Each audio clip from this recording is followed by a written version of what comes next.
Welcome. In a little bit, we'll be speaking with some cast members from the 1967 BDACT production of Bye Bye Birdie. But before we do that, while I was doing some research online, I happened to stumble across a recipe for the Bye Bye Birdie cocktail. So I thought, what the heck, let's give it a try. It's really easy to make. First thing you need to do is make a cranberry syrup. So that's 2 parts sugar, 1 part 100% cranberry juice. So you just stir that over some low heat until the sugar's dissolved and then chill in the fridge.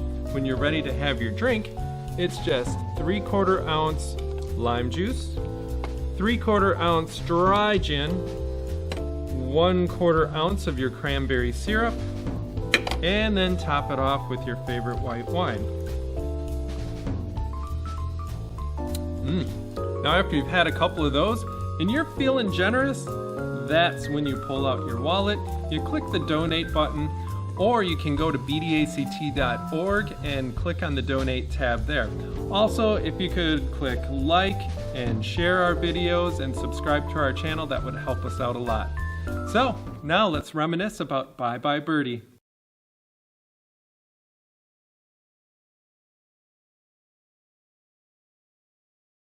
Welcome everybody. We're doing another session of musical memories. This time we're going back to 1967 for the show Bye Bye Birdie, done by BDACT. I'm David Saniter, Managing Director currently at the theater. And joining me today is Mark Billman, possibly. He's having some tech difficulties, but hopefully we can get him on board later. Annette Kamps, she was the director of the show.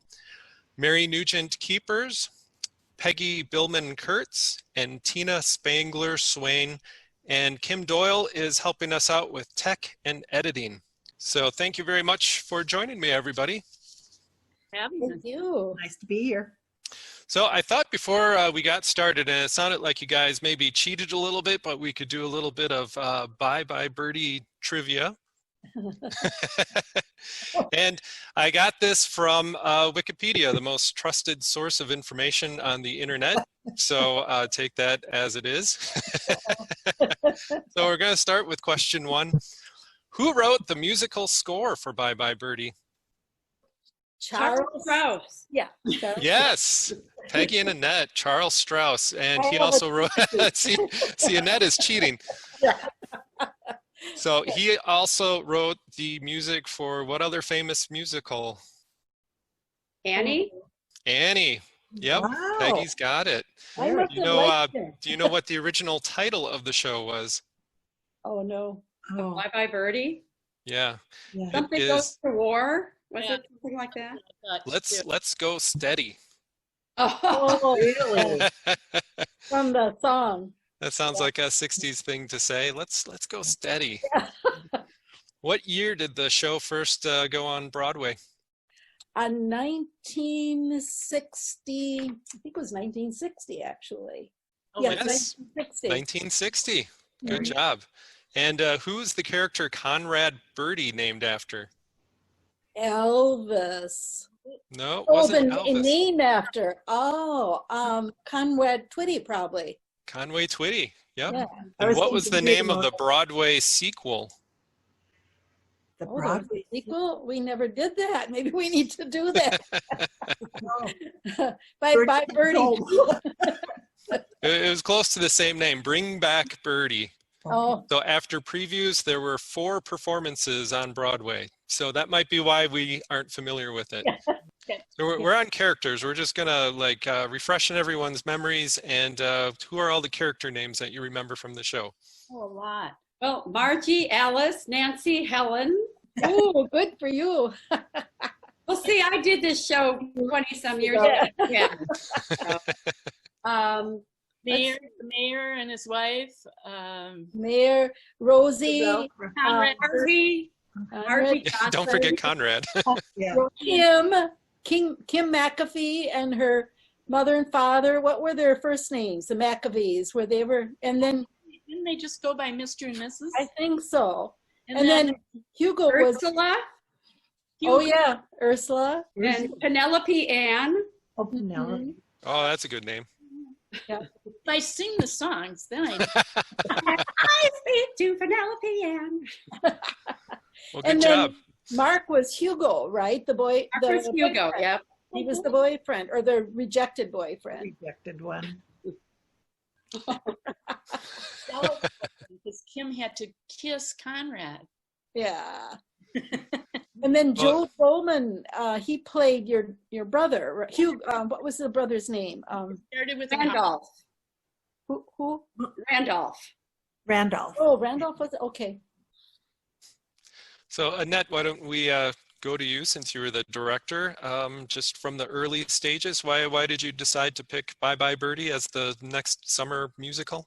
Well, we had done Sound of Music and South Pacific before that, and both of them were more serious. And this was very, very light and very relevant Yeah. because Elvis Presley and Conway and so on were so popular. I also wanted something that included more young people. So that was a perfect, and something that had broad appeal because we were still pretty early in the process of doing shows. We wanted to have a big audience, and it was fun. I thought I like shows that offer a lot of opportunities for creative development in terms, put your own signature on it. And I thought that was one that we could do that with sets and costumes and so on.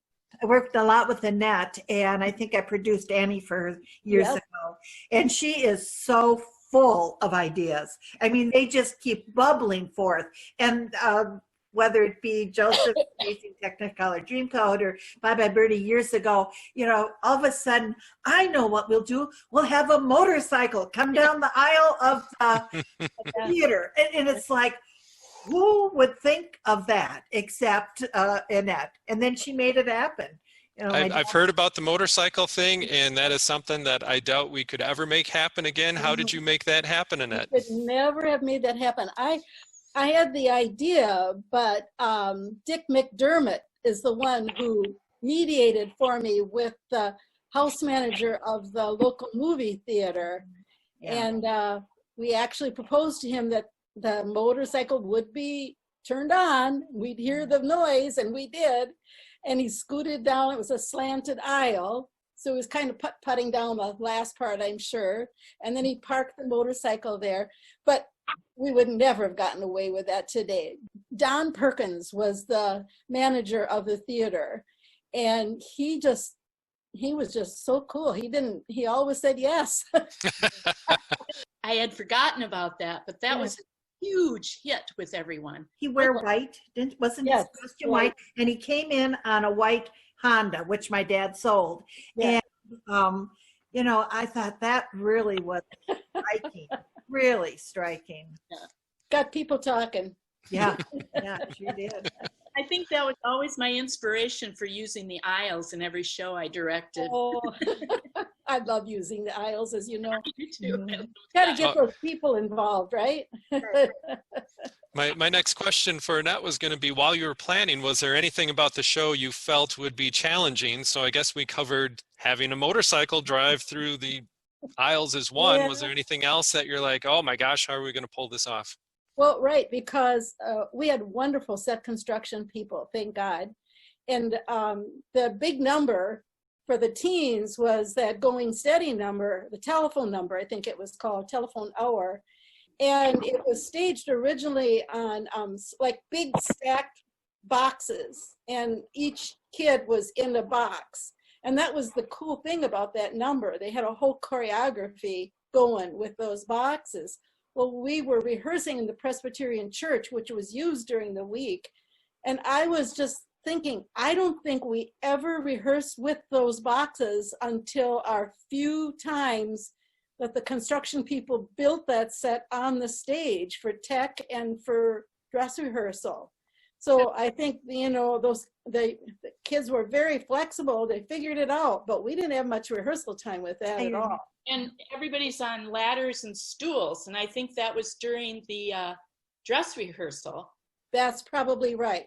And then the boxes came, like you say, right at the end. We did the whole thing in, stylized it. That was a new thing too that we hadn't done in previous shows, that we stylized the whole thing to reflect the era and the discotheque with unusual, very, very colorful and very uniquely designed costumes. That was I think cool. they called it mod. Everything was mod. Mod. I think you're right. Yeah. Mhm. Hi, Mark. Back. Hi. You got there. Nice to see everybody. Yay, we got Mark. He's able to join us. We got me. I had to drive in my car to get a signal that I came back, and we have a spotty internet, but I'm glad I can hear and see all of you. What a treat. Who else was on your production team? How did they help you out? With any good musical, it takes a good team. Who are the real leaders that help make the show reality? Sue Groh was my producer, and I always had great luck with producers. Tina was a wonderful producer as well, and Sue was. She was just amazing. The way her communication skills and her organizational skills were beyond compare. So, and we clicked. And then there was always Dick McDermott, as I mentioned before. He was very technically knowledgeable and did any job you asked him to do, no questions asked. The Nowickies were very involved at that time, building the sets. I think that the Billman's parents were helping behind the scenes at that point in time. And Dory was the costume chair, which was quite a challenge because everything had to be sewn. We weren't doing any renting because we had unusual designs. I think Tom Newman drew up the designs. I was going to ask you because I saw some photos in the BDACT scrapbook with somebody with a design book, and the designs that they showed him with were just amazing. Like you could hang them up in an art gallery somewhere almost, and that's what the costumes were designed off of. So that just looked like an amazing talent, and I wanted to find out who that was. Yeah, and then Mary's mother did a lot of sewing. She sewed all my costumes, and I think she made quite a few other ones too. And of course, my husband Jerry, who created the sets and directed the construction of them and the painting of them. He loved doing that. He was enthused about that. And of course, that's when we had a little baby at home at that time. So it was right after we had lost our son. So this was a kind of just took us away from that grief, the joy of the cast and so on. So that was good for both of us at the time. Yeah. So it was a happy show. It was a happy show, exactly. And I could walk right through my backyard to rehearsals. Yeah, why don't we get to some of the actors in your show? We'll start with Mark, since we've got him with video and audio. So this is great. You want to tell us a little bit about the role you played, who you were, your character? Well, let's see, who was I again? I forget. No. How could you forget? It was a hurricane. I forget. Hugo. That's it. Yeah. I knew it was, and it was. I'll tell you one thing I remember that was interesting that I remember was it was the fluorescent paint on the tennis shoes and a lot of the costumes. Oh yes, that's right. It was like. It had to be the year that it was invented. It was like, where did this color come from? And I think I had orange tennis shoes or green tennis shoes, I think it was. I remember just, running around the building and coming in the side and going in the aisles and all that. And it was delightful. Plus, I don't know if that was the first time, but it was just really nice just being with a whole bunch of people doing a production. It was kind of fun, and I got to sing, and I was into that, at that solo. time. Didn't you, Mark? You had a solo, right? Yeah, I sang quite a bit, and I'm sure I sang to Mary, for whatever reason. And what was Hugo's backstory in the show? I've actually never been able to see the show. He was Kim's boyfriend. So but supposedly, and then of course she was overwhelmed with what's his name. Conrad. So I'm sure it worked out all right eventually. And then Mary, who was your character? It was Kim McAfee. I was Hugo's girlfriend. You're in you seem to be in a lot of productions where you kiss somebody. Ah. And wasn't that the premise of the show? Was that Conrad was coming to Yeah. town to give you a farewell kiss before he goes into the army? Nationwide contest to pick a hometown girl Mhm. that was a screaming teen, was in love with Conrad, and Kim won the contest, and the prize of the contest was to kiss him before he went off to war. On the Ed Sullivan Show. On the Ed Sullivan Show. That's Yeah. that's probably the best number in the show is the Ed Sullivan. Yeah, that was a fun Hugo number. was terribly, terribly jealous. Oh yeah, like I read that Hugo had to throw a big punch, right? That was you, Mark, right? That's a big climax. You Yeah, know, but I've still got it in me. You still got it. I was just warming up then, basically. Wow, it sounds. I heard you laid him out. Well, when I'm he sure it did did. that, that's when he won Kim's heart. When he stood up to Yeah, nothing like a really good fight to, win someone's heart. It's a deep philosophy. I think it's still holding up now. Another big number that I remember so well is the telephone hour. With Tina and Peggy were both in that. Maybe you can share some memories of that. Do you remember how we rehearsed that number? Speaking of the arrangement of the boxes and so on. I remember that, and I remember like the moves. You have to kick and hold your phone out, and, talk on the phone, and it was really a lot. I'd never done anything like that before. Back in high school, you could be in chorus or you could be in art, and you couldn't really do the two. And I always chose art, and my sister was always in chorus. So singing to me was really foreign. I had to go to auditions, and honest to God, I think we took a 12-string guitar, which neither one of us really knew how to play, and sang 500 Miles or something for the audition. And I thought, oh my gosh, I was scared to death. And I was so happy just to be in the chorus, to sit in the back and watch the real talent on stage. Well, I was dating my husband at the time, and he would work at night, and then he'd come to the church, and he would wait until rehearsal was over, and then we could first go out and do something. And then when it was all over, he said to me very seriously, he said, I didn't see much of you. He said, promise me you'll never do that again. I thought, sure, I did it, did one show, I'm fine with that. And then like 15 years later, I had a miscarriage, and I was feeling really badly, much Annette understands. And she asked if I would produce Annie for her, because we had worked a lot at St. Peter's for a big event. And we work really well together. And I said, yes, that would be wonderful. It'd give me something to do, and it would get me out.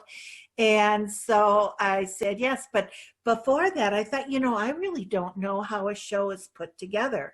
I've really got to, figure this out before I take on something as big as an Annette musical.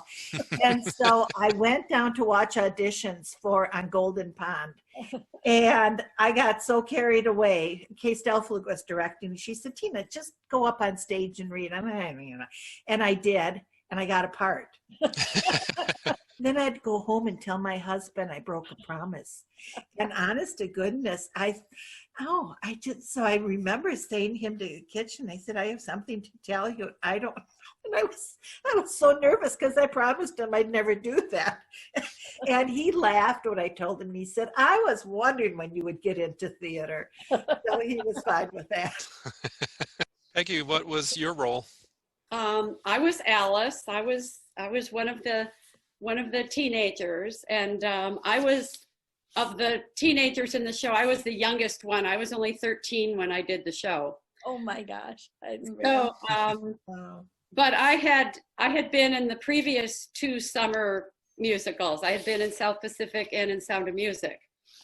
So it was like, well, this is what I'm supposed to do in the summer. So it was like, okay, I'm 13 now. I can be one of the teenagers. So did each of the teenagers had their own name, but they were in ensemble, or each teenager had a part in the show with lines?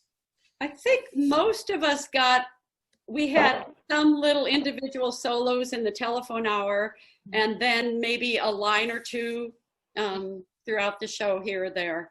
And Tina, you were a teenager too, right? What was your character's name? Margie Ann.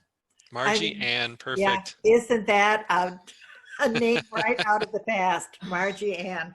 The chorus of Bye Bye Birdie is really like a character. I mean, because every single person had a name, and they had the best numbers in the show. You know, it's not like the choruses that stand in the back and just sing from the wings. They were very, very much part of because it was Sweet Apple, Ohio. It was a community, and so every character in it really had a role to play. So Tina and Peggy, it sounds like you had a big featured song. What was that song? Can you sing a little bit for us? Well, I started out the song, the whole thing, and I said, "Hi, Margie," and she responded, "Hi." Ellen, was it Ellen? Yeah. What's a story? Morning glory. Morning glory. I don't sing. Hummingbird. Have you heard about Hugo and Kim? Oh, you start off gossiping right away. Yeah. Did he pin on her? Was he too shy? Oh gosh.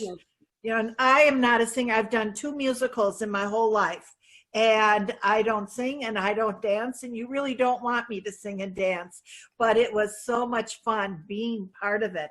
And you really learn so much. And you know, I was a kid. We were all kids in the chorus, but you got to watch the adults. And the adults were having so much fun. And it was a great thing to sit back. I mean, that's the best chorus to be in because you were really part of the show.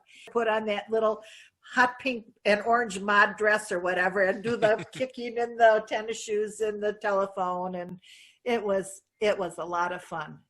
So for Mark and Peggy, was it a lot of fun going in there as brother and sister? We're gonna go home. Didn't have any fights. Didn't have any. You know, we never fought. We never. No, we got along great. So, yeah. And our other brother was the accompanist. Yes, he was. Oh, so very musical family. Yeah. And Anne Cothran was the music director. I had forgotten that, but yes, she was. So she did that 2 summers in a row. But Tina was mentioning about watching the adults.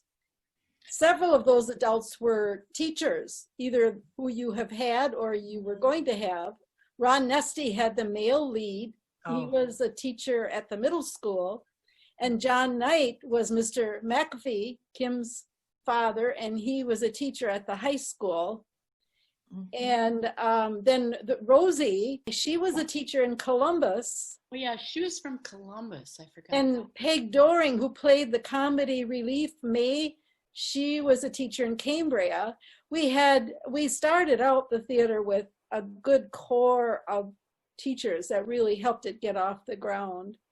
But that John Knight and Ron, those were the only 2. That was the only show they ever were in, and they had a lot of fun. But they never did it again. I thought Ron was great. You wore them out.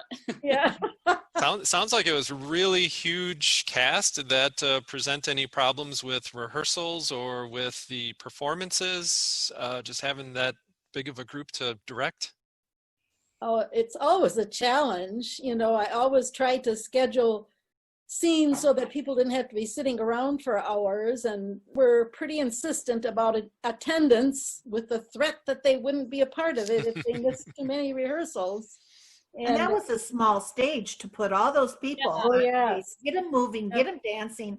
And then if you went off stage on one side and you had your next entrance, you had to run around the back of the theater outside and come in the back door. It was amazing. In the rain, right? And make it look effortless. And not be out of breath. Yeah. Was there anybody that was in your mind like a breakout? For me, it was Steve Nafine. I was going to say the same thing. Yeah. Because Steve Nafine played organ at our church, and he was, he was kind of this nerdy guy. Yeah. And to see him come out there and be Conrad Birdie and move the way he moved, was like, where did this come from? Yeah, he was a character internally always, I think. But yeah, it really came out in that show. It's amazing what Annette can draw out of people. It's amazing what she can get people to do. And you learn so much working with her. It's phenomenal. It's just phenomenal. It has to be there. I was thinking too, well, I mentioned Dick McDermott, and then Clayton Warden in the early years was building sets constantly. He was very loyal. And Bernie Nowicki, Gloria Call, she did makeup for us for years, and she did the makeup for Bye Bye Birdie.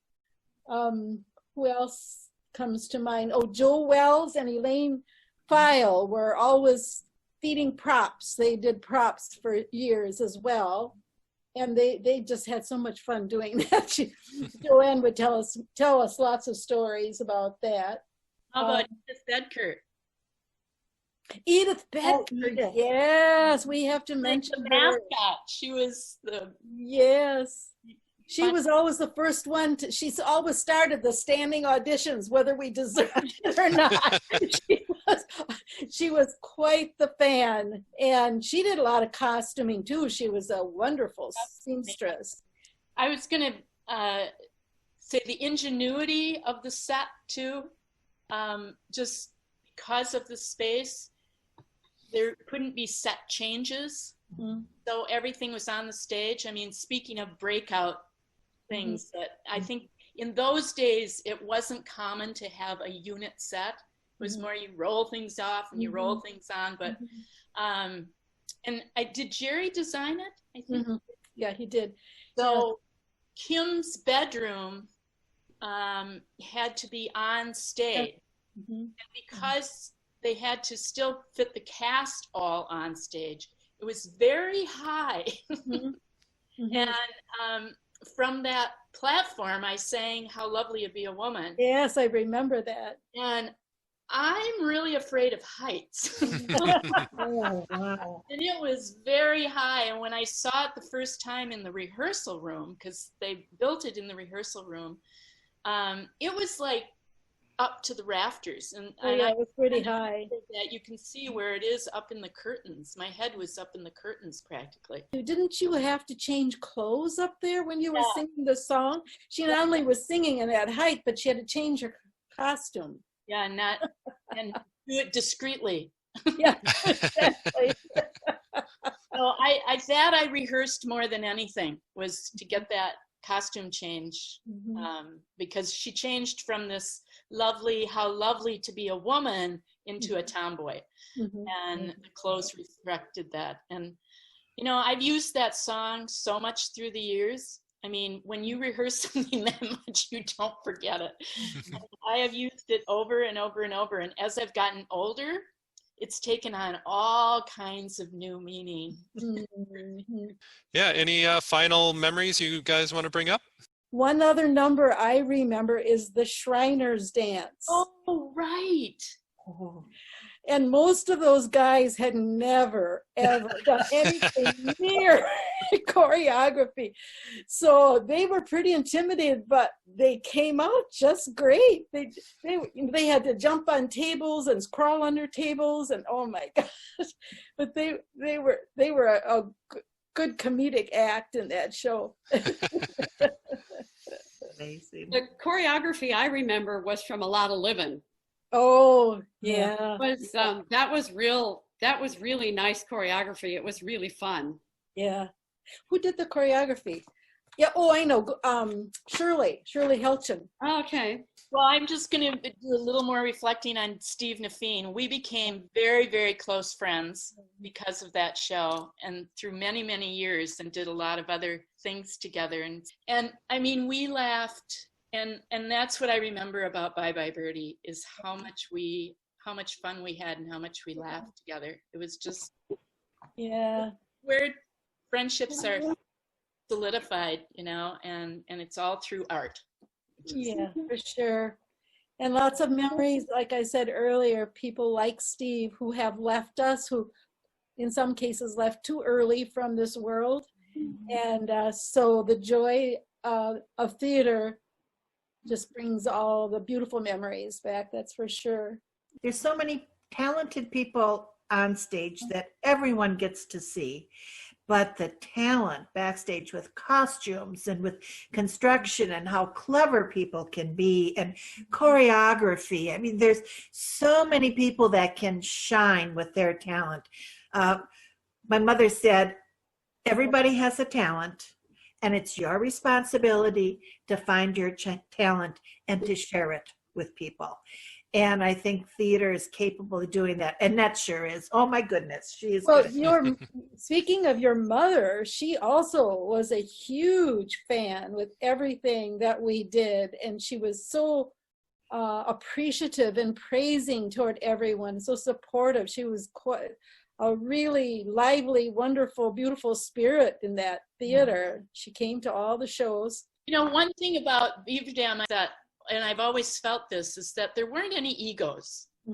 I mean, like, I'll go back to Marilyn Van Haren again, but she would be a lead one year and the next year she's doing makeup or she's helping with costume changes, or, you know, it was like, it was this rotating, wonderful feeling of support from everybody. That's a real gift, I think, for a big theater. When I work at the cast, I always tell them, be nice to those people. If it weren't for them, you wouldn't look so good. Well, it's a very common sentiment from everyone that when they work on a production that they leave with many lifelong friends. And just want to say thank you to all of you for being a part of BDACT and BDACT's history and for making it what it is today. So again, joining me today, we have Mary Keepers, Mark Billman, Annette Kamps, director, Peggy Kurtz, and Tina Swain. So thank you very much. So good to see you. Until next time. Thank you. The best to all of Bye. you. Bye-bye. Take care.